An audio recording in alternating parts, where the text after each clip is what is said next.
We're in the middle of an Amanda Peet and you don't even know it.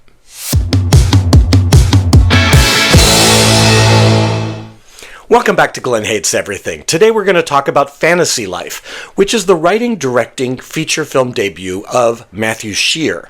Some of you may recognize Matthew as an actor who was in the series The Alienist or a number of Noah Baumbach films.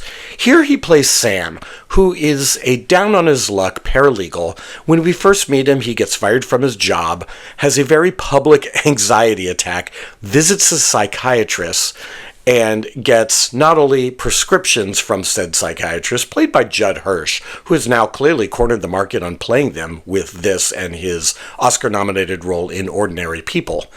At that office, he gets the prescription, goes out to the outer office, and talks with Andrea Martin, who is Judd Hirsch's wife in the film, and she tips him off for a possible job as a manny for their grandchildren, their three lovely grandchildren. Their son David is a pop star, and he is not going to be available to watch the kids. And so Sam takes the job and goes off and bonds with the children. But more importantly, he meets Sam's very depressive wife, who seems to just lie about in bed, not feeling good about things. Amanda Peet plays Diane, and she is an actress who hasn't worked in over 10 years. Now, in real life, Amanda Peet has continued to work, but she hasn't been in a feature film in over 10 years. So this is astute casting, because she knows this world. She knows what it's like to be mistaken for another actor, for example. In one funny scene here, these young kids thinks that she's Lake Bell. And apparently that really happened in Amanda's life, so she kind of nudged that into the script because she knows that world and whereof she speaks. So Sam bonds with Diane.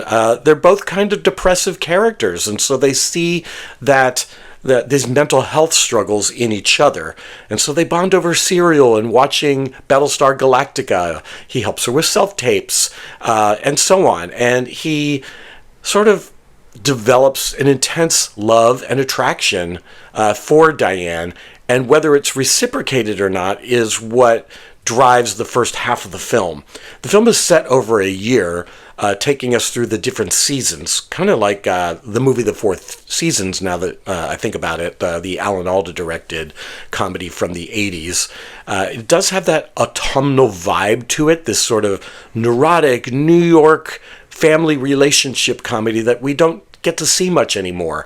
If this movie were released in the 70s, it would probably be a Best Picture nominee, and now it's barely getting a release. I don't think that it's going to be a blip on the radar here for anybody, and it's a shame because while it's not a great film, it has a great performance by Amanda Peet. She is just on fire here. It's probably my favorite thing that she's ever done, and it's just something that you can't take your eyes off of. Now, while Judd Hirsch and Andrea Martin play David's parents, Alessandro Nivola, who is really good at playing this kind of guy who seems nice, but he probably isn't very nice, and he's got some secrets of his own and hidden problems, and he plays that anxiety and that tension really well. There's a scene between Sam and David on a basketball court that really shows the dynamics between these two and the sort of simmering jealousies and the jocular way that David is trying to outmaneuver Sam is a really fascinating scene. Now, Diane also has parents, and so they've cast this film really well with these really great character actors. Bob Balaban and Jessica Harper play her parents, and while they don't get a ton of screen time, they're really just they fit into the aesthetic of this film really, really well. There is one fantastic confrontational dinner table scene involving everybody here where it just becomes explosive and Amanda Peet really shines. It's hard to shine in an ensemble where everybody's together and yet she just like kind of the air gets sucked out of the room and she goes whoosh, like she just takes over the scene and it's really magnetic. We also get some really good character bits from Zosha Mamet, who plays one of Sam's friends, and she has a really funny moment about poop. which is kind of something you'll just need to see.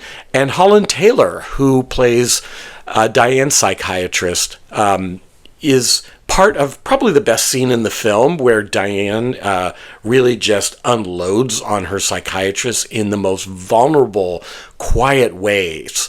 Amanda Peet really takes her time with this role, and while it could have been just really brash and out there, which she has those moments, but there's this delicacy and this vulnerability to her performance that really, really draws you in. Every tear feels earned. It doesn't feel performative. It's just raw and bare bones in a way that I haven't seen her do.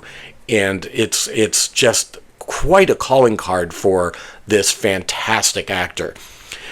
Again, not the most laugh-out-loud funny movie. In fact, it feels a little reticent at times in a way that I wanted it to be funnier. I wanted it to go further, and yet it feels a little hesitant. But that is its own thing, and so I'm curious to see what Matthew Scheer is up to next, because he is on to something here, that he doesn't force things in ways that I've seen in other films like this, that there is a quality of sort of taking things out so that we're just seeing little snippets of things. It doesn't always add up, but it's still interesting to watch. And he does have a way with props. In one scene, he introduces rice pudding that Sam orders and then shunts it aside out of embarrassment. And yet you're wondering, like, well, is he going to eat that? Is he going to offer it to somebody? And so you're kind of watching this very lovely, tender scene, and yet there's this comedic prop that's involved. That I like that he mixes that in there. It's barely being released. I saw it at a theater in Burbank, and it was like there weren't that many choices of where to go see this film, and that's in a major city here. So wherever you are, I bet this is going to be something you'll see on streaming. And I say it's not a great film, but don't pass it up just because Amanda Peet is that good. So let me know what you think, and until next time, see ya.